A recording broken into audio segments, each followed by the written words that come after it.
আমি first trailer দেখলাম, আমি আগে দেখিনি, আমার এখনো গুজবাম হচ্ছে। কাজ করলেও পরিবারের, কাজ না করলেও। হ্যাঁ, নিশানকে তো আমি অনেক ভালোবাসি, যেমন আমি মাসুদকে বাসতাম। নিশো ভাই তো নিশো ভাই, কি বলবো, বস তো বসই। এটা কেন হলো, এখন কি করব, এটা কি হবে নিশো ভাই। ওনার নিশান, কিন্তু জেরিন তো ওনার না, জেরিন তো নিশানের। তো এই জন্য উনি বলে নাই যে জেরিন ওনার। আচ্ছা, আম, আমি ফার্স্ট ট্রেলার দেখলাম, আমি আগে দেখিনি, আমার এখনো গুজবাম হচ্ছে। আমার একটু মানে আমি ইমোশনালি অনেক অ্যাটাচড হয়ে যাচ্ছিলাম। Thank you so much Shiyab ভাই, এত সুন্দর একটা ছবি আপনি আমাদেরকে উপহার দিতে যাচ্ছেন। দর্শক হিসেবে আমি এটা ফিল করলাম।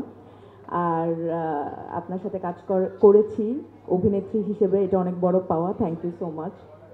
আপনি আমাকে জেরিন করে পর্দায় নিয়ে এসছেন, এবং জেরিন হওয়ার পিছনে যে জার্নিটা ছিল, জেরিন হয়ে ওঠার যে জার্নিটা ছিল, সেটার যতটুকু আমার পরিশ্রম ছিল, ঠিক ততটুকু আপনারও পরিশ্রম ছিল। So thank you so much. এবার আসি প্রডিউসার যারা প্রথমে আমাকে ভেবেছেন যে হ্যাঁ তমা এই ছবিতে কাস্ট হতে পারে, এবং ডিরেক্টর যখন ভেবেছেন তখন ডিরেক্টরের সাথে একমত হয়েছেন।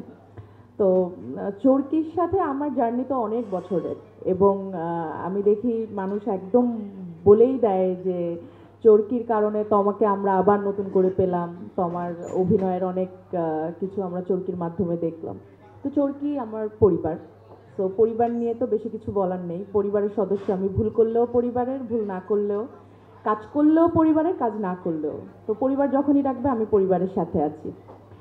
আর শারিয়ার শাকিল আলফাই, এত বছর পরে যদি আমাকে দর্শক পর্দায় আবার দেখে সুরঙ্গর মাধ্যমে, সেটা শুধুমাত্র সম্ভব হয়েছে আলফাই এবং শারিয়া শাকিলের কারণে। So thank you so much.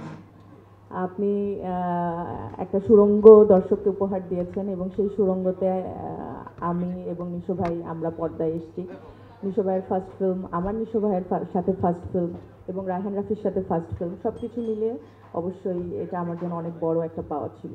হ্যাঁ, নিশানকে তো আমি অনেক ভালোবাসি, যেমন আমি মাসুদকে বাসতাম। এখন ওই ভালোবাসা এই ভালোবাসার মধ্যে কি পার্থক্য, সেটা আপনারা হলে গিয়ে দেখবেন। আর নিশো ভাইকে নিয়ে বলবো, নিশো ভাই তো নিশো ভাই, কি বলবো, বস তো বসই।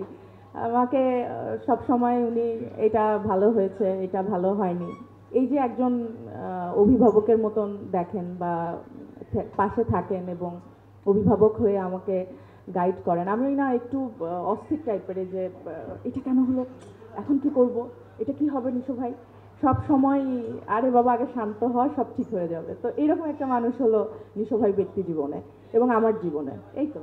এবং এখানে যারা আছেন আমি জানি সবাই আমাকে অনেক স্নেহ করেন, অনেক ভালোবাসেন। আপনাদের সাপোর্ট সবসময় আমার সাথে ছিল, সবসময় থাকবেও আমি জানি।